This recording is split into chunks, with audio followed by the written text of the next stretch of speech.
Good day to all the viewers at home, and welcome to a new thing brought to you by the Global Business Roundtable. My name is Sipho Mseleku, the convener of the Global Business Roundtable and your host for today.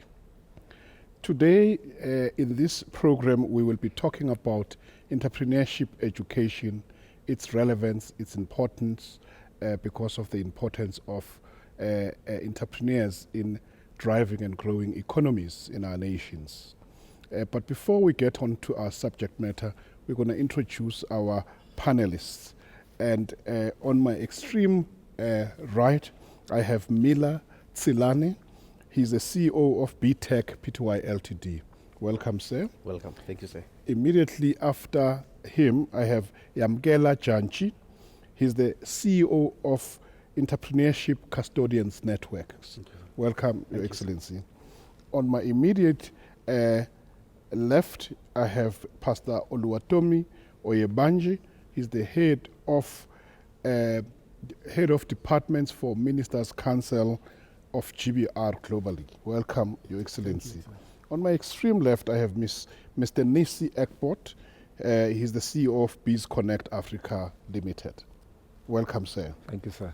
Thank you. Now I'm going to give you 1 minute each to briefly introduce yourself, and then after that we're going to go straight into the topic of today. 1 minute, sir. Okay. Thank you, sir, for the opportunity. My name is Mmila Tselane. I was born in Limpopo, a flourishing province, and I came in Johannesburg to study. That's when I actually opened my company after my studies in 2008. The name of the company is BTech Pty Ltd. It was then converted to PTY in 2000, and it was actually registered as a CC, and it was converted to PTY Ltd in 2015. So we do security, we do armed response, we do reaction, alarm installation, you can name them. Yeah. The company is currently doing very, very much well. Thank you. Thank you very much. You are a true entrepreneur. Your Excellency. Thank you, sir. Thank you very much for the opportunity. My name is Yamkela Dyanti, and I'm the CEO of Entrepreneurship Custodians, which specializes in small business development in South Africa. We do business conferences and we do business consultation. Thank you. Thank you very much. We'll share more of your expertise on that consultancy for small businesses. Your Excellency. Okay. Good day, viewer. My name is Oluwatomi Oyebanji. I pastor, but apart from pastoring, I have several companies which I run. I have the Global Standard Consulting, a company responsible for human capital development and project consulting. We also have Global Standard Healthcare, where we try to do healthcare financing and healthcare system strengthening across Nigeria. Also, apart from that, I have a manufacturing company that is into paint production. I'm a keen person that believes that the way out to development in Africa should be to promote entrepreneurship. Thank you. Thank you very much, Your Excellency. Your Excellency. Thank you very much, sir. My name is Nissi Ekpoort. I'm CEO of Biz Connect Africa, which is a conglomeration of several companies involved in international procurement, property development, education and training, amongst other things. I describe myself as an Afro-optimist. I believe that it's Africa's time, and I believe that entrepreneurship is one of the most powerful tools to transform our continent. Thank you, sir. Thank you very much. So you heard at home that we've got real entrepreneurs at the studio, and they're going to be sharing with us on this subject of entrepreneurship and the importance of education in entrepreneurship. And we know that entrepreneurs drive the economies of the world. In particular, when they start, small and medium-sized businesses are the ones that drive the growth of economies across the globe. And in many nations, more than 95%, 90% of their GDP is derived from small and medium-sized businesses. So we really need entrepreneurs for a thriving economies. Now, what is entrepreneurship, just as to start? And what is entrepreneurship education, and why is the entrepreneurship education needed and relevant? Have we had it enough? Have we succeeded? And if we don't have it, what needs to be done to ensure that we're able to produce and prepare people to enter into business at an early stage? Who wants to start? Oh, okay. Thank you, sir, again for the opportunity. I will just start with a simple explanation of what is an entrepreneurship. Entrepreneurship is an activity to start a business, establish a business, in order to make profit. By then, you investing your money, and then you are hoping to get profit. But now, from my childhood stage, when I assessed how I grew up, I came to a point to realize that entrepreneurship is actually a human nature. So when someone is born, that nature, that seed, is vested in that particular person. So that is why, at an early age, I was able to actually sell sweets, sell cakes, right?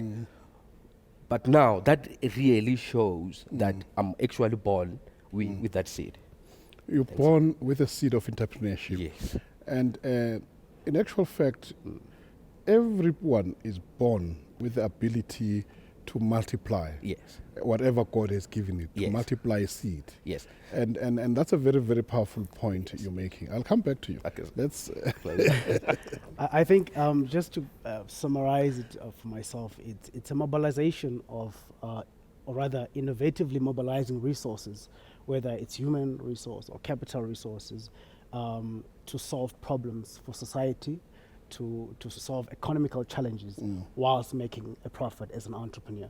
I think I will just summarize it in that. like that. You manner. say entrepreneurs are problem solvers. Yes, of course. They identify problems in society, Solve. see an opportunity, put their resources and invest, and in solving those problems, make money, and then create jobs. And I think that's exactly what entrepreneurship.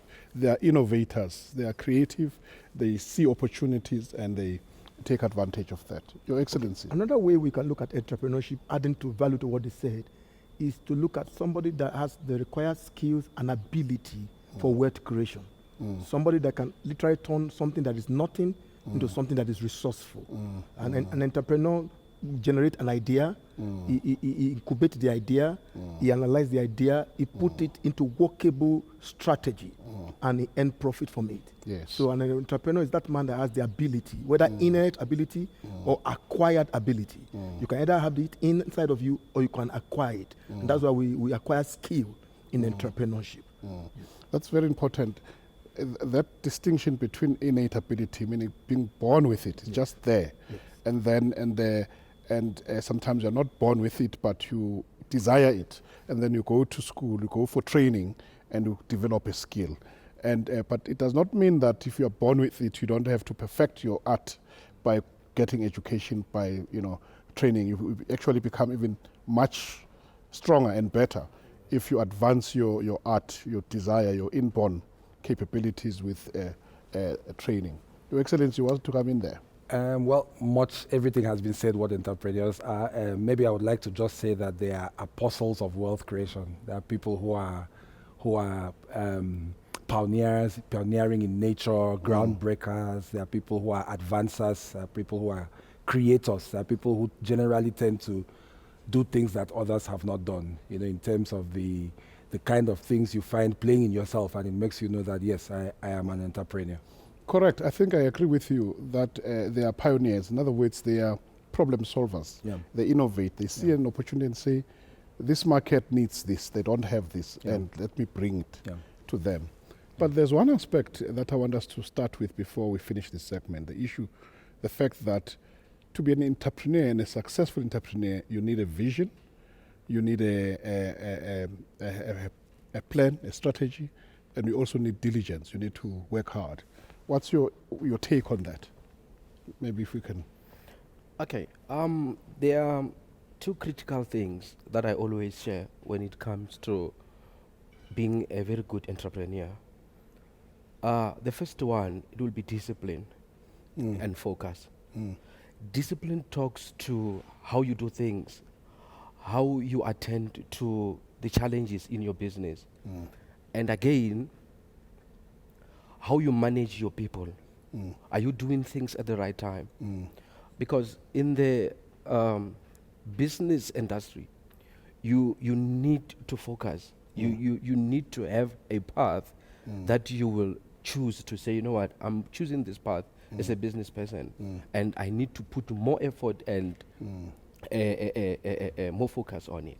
So it's very important to be disciplined, Yes. to be focused, Yes. to be determined, and to be consistent Yes. for you to get results. Yes. I agree. 1 minute. Yeah, definitely. And you mentioned the issue of a vision. It's very important. I mean, you can't go any without a vision. Even going to the shop itself is a vision. You know the end in mind. So it's important for entrepreneurs to have very clear visions, very clear targets, very clear goals of what they want to achieve with the product that they have. I always say that an entrepreneur is an artist. You know, an artist plays with his craft. He goes to studio, he writes, he gets time for himself to, Yeah. to entice and get that artism out of himself or herself. So as an entrepreneur and being an artist of your art, you need to be very much aware of your goal setting, of your discipline, Yes. of your vision. And I always say, start with the end in mind. Where do you want to go? Where do you see yourself in 20 years' time? And then come back and unfold that vision. That really helps. That's correct. That's how God creates. It starts with the end and then go back, work from the back to the front. So I think the vision is the ultimate goal in anything. Before we took a short break, we were talking about the importance of a vision, the importance of a business plan, and the importance of diligence, of working hard to ensure that you execute. There are a lot of people with great ideas, but a majority of them fail in execution or fail in planning. How do we help people like that? And the second part is the relevance of how important is it to have in our schools and tertiary education entrepreneurship subject taught, and why is it that many schools do not teach entrepreneurship and they produce people for academic, for jobs? In other words, everybody finishes matric, they must go either to university or go look for a job. There is no provision for people to finish and then go start their own businesses so that they can create jobs for others. And this has been perpetuating. In South Africa here, for example, there's between 8 and 10 million young people who finished matric, who are loitering in the streets. They can't get into universities, they were not accepted, and they're not getting jobs. Yet if there was a mechanism if they were trained to start businesses, they would create jobs and they would create a living for themselves. So what are the advantages of having entrepreneurship education? And how is having entrepreneurship as part of the syllabus meant to empower those students and their families? So, and at what stage should entrepreneurship be introduced in a school curriculum, both whether it's primary or secondary level or tertiary? Let's look into those kinds of things. Your Excellency, let's start with you. Okay. Thank you, Your Excellency. You know, when you're talking about entrepreneurship in terms of vision, in terms of planning, and in terms of execution, you realize that the work of an entrepreneur, first and foremost, is internal. You work behind the scene. It's when you conclude your work behind the scene that it comes out as a solution. Now, one of the fundamental things an entrepreneur must know is that having identified a problem, you must be able to situate your problem by casting a vision. What does this issue or this product or this service, what does it intend to do? What problem is this supposed to solve? What solution is it creating? When you identify that, then you come out with what they call concrete strategy. Those are line by line methodology on how you could realize that vision. Then you come out with a blueprint. A blueprint is your business plan. How to put your resources together, human resources, material resources, financial resources, within the frame of time, and your budgeting to be able to actualize that plan. Because without a proper business plan, it's like you want to go to a journey, you don't know the route of the journey, you don't know the milestone of the journey, you don't know the car to board, you will never get anywhere. So a good entrepreneur must know that one of the things you do is that having identified that you have a solution or a problem to solve, you must sit down and learn the act of making it a reality. And that is, you must engage in proper planning and come out with a blueprint. Then, apart from that, and nothing works until it works. You must be a worker to make your vision or your plan a reality. Now, one of the things an entrepreneur must fight is the act of indolence and laziness. You must fight it to the fullest, because every moment of an entrepreneur is enterprising, is profiting. So your time is key. So you know that every moment you spend without achieving your set target, you have lost valuable things. So an entrepreneur must know the act of executing his plan within a time frame. Now, lastly, before I drop off, is talking about entrepreneurship education, as it has to cross with many nations of Africa. I tell people, I said, if nations of Africa must go out of its present predicament, entrepreneurship education is key. Yep. Now, the political nationalists that fought for independence, they had a purpose in mind. They wanted Africa to be free politically, but they never knew the importance and the import of economic development. And unknown to them, the curriculum were designed by the colonial master. The curriculum were designed by themselves, thinking that if Africa can be free politically, then Africa is free. But Africa is free politically, but in terms of development, there is this stagnation. So for Africa to be free, Africa must design a curriculum that is enterprising. They must begin to teach their children from the early age how to turn what they have into profitable venture. And that's what we trigger development. It's very, very important, the point you've said, that the way we can turn around the fortunes of Africa is by ensuring that we produce as many entrepreneurs as possible, because we've got the resources, we've got the opportunities, and we've got the people, and we've got the ideas. But how do we take those ideas and convert them into, is through ensuring that we, from lower level in education, we train people to have this mind of starting their own businesses, of becoming profitable. And I think that's very key to turning around the fortunes of the continent. Your Excellency. I like the point you made, that it starts internally. So visions or ideas are always there. Yeah. Anybody can have a vision. Well, maybe not everybody does, but anybody can have a vision. But everybody's supposed to have a vision. Yes. Right. But I think where education now comes in is how to define a vision, and then how to tie the vision into the business plan, the strategy. Even things like discipline need to be learned. They don't come automatically. So that is why education is extremely important. It is the process of education that helps us to take visions and make them realities. So going back to say that entrepreneurial education is extremely important. So why we have a low success rate is that many people have not learned that process. So for instance, the issue of doing a business plan, it's a process. It's a process. It can be technical, because you need to know why you choose a particular business, what's your market, whether it's needed by that market, the competition. And if you are not trained to think like that, it becomes difficult to even draft a business plan that speaks to your And I think the thing about education should start as early as possible. I know when I was a high school student in Nigeria, we did not really do entrepreneurial education, but we did business studies in some of the schools. I think it was a test program or something, but it helped us at an early age to become conversant with the two columns, the debits, the credit, and things like that. So it really began to put you on a pedestal. But those things need to be upscaled. Obviously, research done, you will find that on the International Journal of Management Development in Israel, says that you should not use a universal model. That they found out that in poorer communities, when they used the universal model, the people actually became less entrepreneurial. So it succeeded for richer communities and did not succeed for poorer communities, so that the model should be targeted. But you cannot escape the need for upscaling that kind of education in Africa. Exactly. Your Excellency. Okay, thank you, sir. Remember earlier I said that that seed is already there. But now, remember, even though that seed is there, you need empowerment and the knowledge. Now, knowledge, remember, knowledge is not power, but the application of knowledge is power. Yes. So now, if you're going to take someone through that process of business interpretation, entrepreneur, you need to take them through, and they need the very people who actually succeeded in this thing. We shouldn't just put it in books as a theory. We also need the very same person who has put that in book to actually take them through that process, because inspiration will also derive from there. That person will be inspired to say, no, this person is a success. It's a true practical. So if he was able to make it, then I will be able to gain that confidence. Then I will be able to do it. Thank you, sir. I think when you look at the definition of entrepreneurship education, it says it's a study of entrepreneurship knowledge and skills to encourage entrepreneurship success. So you literally embark on a study of what you want to do.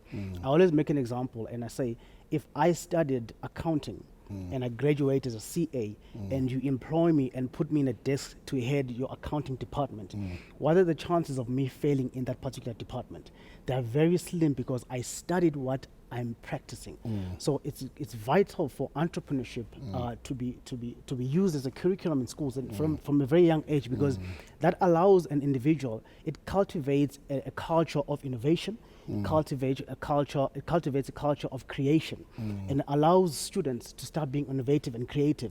And also it allows right now we're in the fourth industrial revolution. It gives us an opportunity to view the world from an economical state and reason from an economical state, not from a dependent state, because we are dependent too much on government. So when we put entrepreneurship on a table in the curriculum, it provides a platform for us to have a different, to have a paradigm shift of thinking. And that's why, for me, I think it should definitely be in curriculums. It should definitely be taught at primary school. It is key. Entrepreneurship education is key. It will wipe out the culture of dependence. It will ensure people become autonomous. They take care of themselves, of their families, and they contribute to society meaningful. Because once an entrepreneur, you create jobs for others, you contribute to the economy, contribute to poverty eradication. And the relevance of this entrepreneurship in education, what can be the outcomes of that, and how can it empower students and parents alike who spend money paying for the students? And at what stage should the curriculum be introduced? Is it primary or secondary? And the earlier the better, or it can be introduced later. Should it be a compulsory subject or be given as an option? And I think that's very, very important. Does entrepreneurship also determine the student's career path? And what are the future challenges and opportunities that are there for entrepreneurs? And how can they take advantage of those opportunities? Are students, when they finish, expected to be business people or entrepreneurs, as opposed to working for other people, pursuing a career where they work for government or somebody else? Is that the reason for entrepreneurship? So who wants to start? Where did we finish? Let me just go with the Okay, you want to start? yes, Okay, yeah. this is exciting. Okay. Yeah, it's very exciting. I think for me, the relevance of having education, I'll just mention one, and then I'll allow my colleagues to proceed with the other ones. Of having education, being part of the school curriculum, is that it encourages young people to become employers, not employees. And once you start cultivating a culture of creating thinkers and thought leaders who want to create jobs, that means you are dealing with the issue of unemployment in the continent. You are dealing with the issue of fighting poverty in the continent. You are dealing with the issue, if you go to our local communities, you find that infrastructure is really poor. Roads don't have proper, the transport system is not properly capacitated for. And if we had taught these in township and rural areas, it will trigger to a child. Right now, I want to go back to Umzimkhulu, where I grew up, and start encouraging local mayors and local councillors to build proper infrastructure that is for sanitation, that is for transportation, so that when we go to town to purchase, we don't have to go on a muddy road, for example. So it really helps change your perspective of even your community. The issue of localization also. We know that we go to town to purchase goods instead of buying them in our local community. So we need to encourage the education bringing education in entrepreneurship allows us to start thinking the issue of policy of localization. Why must I go to town and buy at ShopRite in town? When some of those things can be bought produced locally. here, not only bought, produced and beneficiated locally where you stay. Yes. For instance, we shouldn't be buying fruits and vegetables outside of where we live, and if people are entrepreneurial, we should be producing fruits and vegetables. There's a lot of stuff that can be produced locally instead of sourced outside where people live. Your Excellency. Yes, thank you again, sir, for the opportunity. I think the subject has to be compulsory at the primary level. I remember? agree with you. Effectively. We would be very far if we were taught entrepreneurship with at that school. knowledge. We would not have made so many mistakes that we make. The reason for that is that if you're going to study law, you're going to study medicine, or you're going to study, you want to be a teacher, at a later stage you'll want to open a pharmacy. Right? And you'll want to have a law firm. And in that manner, it means now you're running a have that business. knowledge to manage books. How are you going to do it Yeah. when you get to that level? And many professionals struggle Yes. when they start these practices, Yes. professional practices, Yes. as engineers, as lawyers, Yes. as doctors, Yes. because they don't know how to manage finances, they don't know how to do bookkeeping, they don't know how to manage people. Yes. They've not been taught that. They've just Yes. been taught streamline academia. Yes. This is how to become a doctor. Yes. And they don't know the other skills that go with it That is to make them even more prosperous. And some they even spend a lot of money trying to get people outside to work for them, whereas they would have invested in that. And the business at the end of the day doesn't succeed. It goes down. No, that's a very good Thank you, point. Mm, Your and, Excellency. and to add to that, even where people are not employers, even when they are employees, Yes. An employee who has an understanding of of entrepreneurship becomes a much better That is an true, sir. employee than Yes. one who is a dependent. You know how it is in the workplace. They add value in They the add business. value in the Because business, they yeah. understand why you're doing that and why they're doing that job. Yeah. In other words, they get a perspective of the business as a Yeah, whole, yeah. even though they choose Yeah. to be employed. Yeah. I agree. So I would make it compulsory in primary school. I would teach it probably even in high school up to a certain level. I would obviously this is a more technical thing, so the experts should tell us. Teach it right up to maybe early years in tertiary education, but even informal education to the public, because you see we don't have time. We are competing against a world that is so far ahead of us that we could become their slaves again. You know, Yeah. it is my view that if entrepreneurship was part of the curriculum, Yeah. many students, even if it was made optional, Yeah. would choose that Choose to, path. yeah. And many people who graduate, probably 20-30% of the people would go into the stream of entrepreneurship, Yeah. if not 50. Yeah. And then the rest would go. Then the Africa will be flourishing, will be having a lot of people, even if they're creating jobs for 2, 3, 4 people, but the fact that there are many of them as entrepreneurs, the economies Big engine. would boom. Yeah. Okay. Excellence. Okay, thank you, Your Excellency, and thank you for all the contributions. You see, the thing we are trying to pass across is the culture of Yes. entrepreneurship. The culture. Because culture, it built in to the way of life of the people. Now, we must begin to build in entrepreneurship as a way of life, not just introducing it in our curriculum.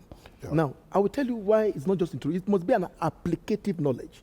Now, a knowledge that is applicative is that I'm training you to be a doctor, for instance, a medical doctor. A medical doctor from day one must be trained to come out of the medical school to know how to solve problems in medicine, in different aspects of healthcare, whether preventive healthcare, whether the clinical healthcare. Now, he must know how to go back to his community, set up a cottage industry in healthcare, solve problems for 10, 50 people. By the time you do that, if doctors begin to understand how to adapt communities and set up cottage healthcare system, today we won't have the issue of spread of disease. We will be able to control our disease without, for instance, I said this in Nigeria. We have people that went to school to read engineering, mechanical engineering, civil engineering, electrical engineering. Our roads are battered. Now, by the time they are in year 3, everyone in engineering school should be brought out to the field. Year 3, you should be on the field. They should give you bulldozer, drive bulldozer, clear the road. Now, that instrumentally in communities, roads are being made by students, not even when they graduate. Now, by the time you put in that culture, over the time, they become entrepreneurial. The spirit is in them. Yeah. And also, I said this everywhere because I'm a testifier. I work with the government for 12 years. I sit down behind the government office and I tell myself, this is not where I belong. Yes, I earn salary. But inside of me are inherent solutions. So I had to pull out. I had to begin to see that I work in the healthcare sector. I could set up a company. Today I have a company called Global Standard Healthcare to address problem of healthcare strengthening in Nigeria and other parts of the world. Now, that is the same thing all over Africa. Those people you have employed as civil servants under government appellages to work for government, we have realized that the vehicle of the government in Africa is not solving our problem. So Africa, for you to be developed, you must situate your development with your people. Your people must begin to see how to inculcate the ability for development. And that's where the small-scale industry, the entrepreneurship spirit must be cultivated from primary school, secondary school, university. Even if I'm training a doctor, engineer, they must be trained as entrepreneurs so that they can begin to create little solutions that will form a holistic solution, because the act of entrepreneurship is a process and it is intrinsic. It's inside of the person. You make him an entrepreneur, not outside. And when that person gets it, it is there and development can take place. So I beg the government of Africa, pull out of your civil service system. Civil service system is enslaving. You are actually limiting the potential of your children. So don't train our children for the future to just be civil servants, because originally, civil service was an appellage of political ideology to continue colonialism. So we must begin to reorient our people. That's why I advocate that there must be what they call mind re-engineering in Africa. We begin to go back to our school, go back to our civil service, and tell people to reorient their mind system and begin to give them a proper perspective to development. Everybody must be told that. I agree with you. I personally feel entrepreneurship should be taught throughout. And the earlier it's taught, the better. So we can take out the culture of dependency, the culture of people starting to go and look for jobs. But also, if you look into a system in various nations, in actual fact, of grants, social welfare, and where we're creating a continuous dependency on limited resources to the taxpayer. And instead of trying to say, how do we take as many as possible out of this social network system, except the elderly and the people living with disability, but those who are able, those who are young, how do we take them out of this dependency system? And how do we ensure that every family has at least one person who can be trained as an entrepreneur and who can be trained to and be given a skill, so that at least every family has a role model. And that's how I believe we can take out people out of the poverty. Academic education is critical, but entrepreneurship education is an alternative stream of education which directly empowers people. Now, the question that we want to answer will give you a chance to respond to the last points you wanted to respond. But in addition, these are my final questions. What social issues can be addressed through entrepreneurship education? Are there countries which have entrepreneurship as part of their school syllabus? What has been the success rate of this education system? How has entrepreneurship in education contributed to the growth of that country's economy? What issues can be addressed with entrepreneurship education on the African continent? And how can we use entrepreneurship education to turn around the fortunes of many unemployed people who languish in poverty throughout the continent? Let's start with you. Thank you, sir. I just wanted to add on what he said. It's very, very much profound.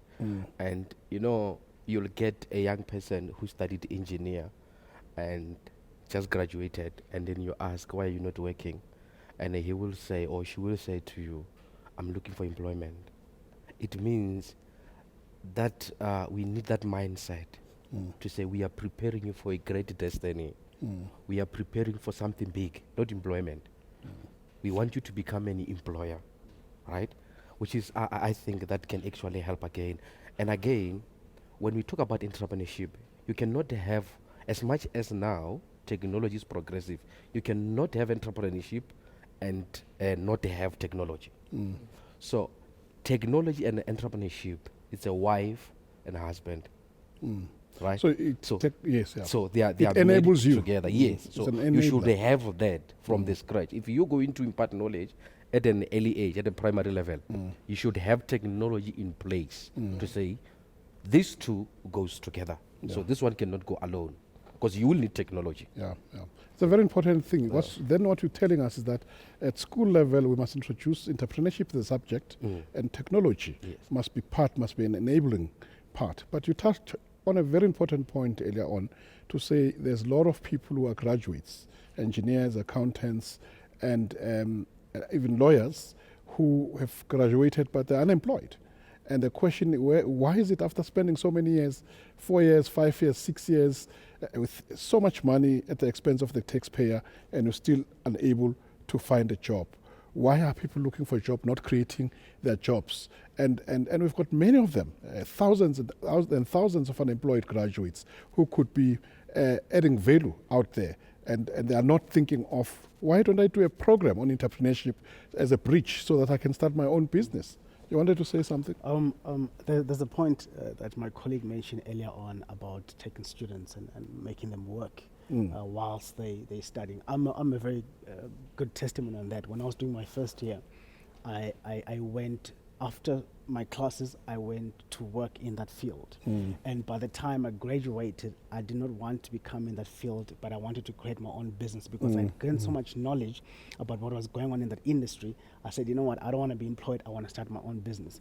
So it really helps. And then the other issue But it takes a special person and a special discipline to say, I'm studying, but I want to work part-time in this field. So that by the time I graduate, I'm an expert. I also have a working experience. Many people want to wait until they finish studying before they get work experience. And another important thing is, you know, there is entrepreneurship, there's entrepreneurship. And entrepreneurs are the creators. Entrepreneurs work for entrepreneurs. And we need to make sure that we bridge a gap between these two people, because those people that are managing big companies now started to become entrepreneurs. And it was very important. There's a very critical point that you mentioned earlier on, that you need to understand the vision of an entrepreneur. You need to have skill. You need to be skilled enough to understand the vision and the goals and the drive which this entrepreneur is trying to take the development of the economy towards. And you cannot have that unless you are in a pool and well skilled when it comes to entrepreneurship, which is very, very critical. Yes, Your Excellency. We've talked a lot about formal education of entrepreneurs, which is very important. But I think that entrepreneurs out there need to also develop models, viable models that can train at a social level. China did You Can Start a Business series, and millions of business owners went through that training maybe about 15, 20 years ago at the start of their businesses. And I mean, the result is evident. Why do I say so? A lot of our communities have histories of poverty. So sometimes what checks or stops the spirit of entrepreneurship is the community. You would have liked to start a business, but hey, we want you to do something that can put money on the table immediately. So leave this your dreaming thing, because we hear entrepreneurs fail and we don't have margin for that. So the community-based entrepreneurial education would help prepare it and make it more of a value system as a culture. I used to mentor young entrepreneurs, and sometimes I remember one guy telling me, you're the only one that tells me to run a business. Every other person in the family tells me you're crazy. Go and look for a job. Yeah, so it was a lady actually. And you know, a few days ago, after a long time, I saw her on the street and I stopped and I told her, how is stuff going? It's been a long journey, but now she's employing other people or something like that. But that was fighting the whole of the family. But if the whole family was educated, it would have been much further down the line. So I think we need to factor that into education. But there's a very important element you mention, that most of the time people don't get support from their families to start a business. Yeah.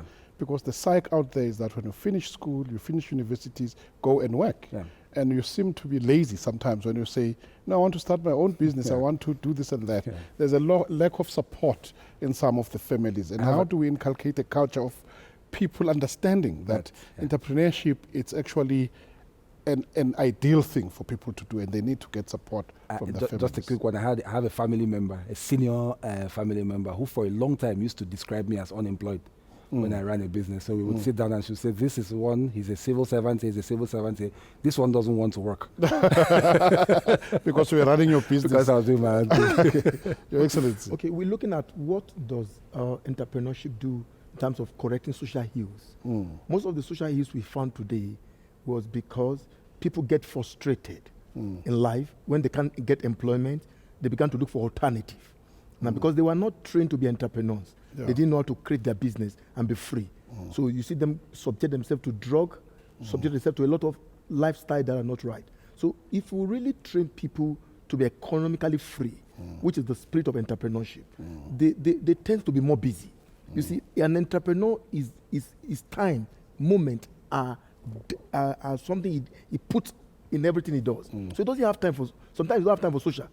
Actually, if you see a true entrepreneur, he is this being seen as somebody that is not socialized. Because the time to grow that idea, to grow that business is consuming. So it swallows up the time for youth. You can't find him doing something that is wrong. Why? Because he's busy to grow. I think that's one of the things. If you want to correct the issue of poverty, unemployment, or drugs and the rest, we should train our people. Because the act of diligence, is a same man diligent in life. It doesn't start with ordinary people. It starts with, and Your Excellency, your life is a testimonial today. You are a lawyer by training. You could also be a government employee today, but you choose to create a niche and you dive into financing, into banking, into development. Today, you have a group of companies. You are creating solutions across Africa and the world at large with the emergence of the Global Business Roundtable. Now, I think it's a very great testimonial for every one of us that are young in the society. This man typified what God can do if you understand the principle of entrepreneurship. Because you will become not just a solution to your community, a solution to your country, you become a solution to the entire world. Because actually the entire world is your space. Coupled with the fact that you're talking about technology and entrepreneurship. Yes, now the technology platform has made the world a global village. So now if you're an entrepreneur, you could do business everywhere in the world. Yes. I think what we are saying is that we're not saying that everybody must own business, but we're saying everybody must know how to keep business alive. Whether you are employed for now, which you graduate to become an employer of labor, but you must know what it takes to develop the society holistically. Yes. And to contribute, even if you're employed, to the business, to your employer's business so that it succeeds and you add value. And in the book of Genesis, I think Genesis 1:26, God said, after creating man and woman, he blessed them and said, be fruitful and multiply. So, and fill the earth. So in other words, we are all born to be fruitful and to multiply and to have dominion. And and that's the spirit of entrepreneurship, because entrepreneurship are people who want to multiply, to expand, to grow, and create opportunities for each and every one. Unfortunately, we've run out of time. We have to wrap up the episode. My time for this segment is free. We have a sentence to make. One sentence. Okay, I actually wanted to add. I'll always add on him. Okay. Okay. He said something about we should become entrepreneurship, whether we are employees. Remember, there's a saying that we cannot all become entrepreneurship, but that is incorrect. Because if that mindset, it's already there. You get to a company, the company has a vision. You bury yourself there, not as an employee, but as an entrepreneur, right? Meaning you are there, you are an entrepreneur in training. So you are preparing yourself for greatness, right? And you'll do what? You'll respect the processes, and you'll even gain confidence because you know that I'm not limited here. Actually, even for employers need to be told or be empowered to know that these people that we have, they are not only employees. They must be they are in a training. Because we need to release them. Yes. I think one sentence. Yes. In this world that we live in, we are controlled by three systems. It's a spiritual system, economic system, and a physical system. If you're sick, you can't go to work, you can't do anything. So I think and I believe that now we're speaking about the economic system. That everybody in society should know about the economic system. I'm saying everybody should know in society about the spiritual system, which controls a human being. Everybody should know about the economic system, which controls a human being. Everybody should know about the physical system, which is the body, which controls the physical system. I think those 3 points. No, thank you. That's very fundamental, because we can't do anything without money, and money answereth all things. So this was a very powerful episode, a very powerful session. I want to thank you all for your contribution, and I'm sure, as you know, the subject of entrepreneurship is very vast, it's very deep, and it's a very emotional subject, because many people depend on it, many nations depend on it. To you, the viewers at home, we thank you very much for tuning in. If you have questions or input you want to make, you can contact us. Check us on our website, www.globalbusinessroundtable.com. And you may also email to us your views, your questions, your comments at comments@anewthing.tv. Comments at anewthing.tv. Remember at all times to seek first the kingdom of God and his righteousness, and all these things shall be added unto you. Matthew 6, verse 33. See you again next time, and God bless you.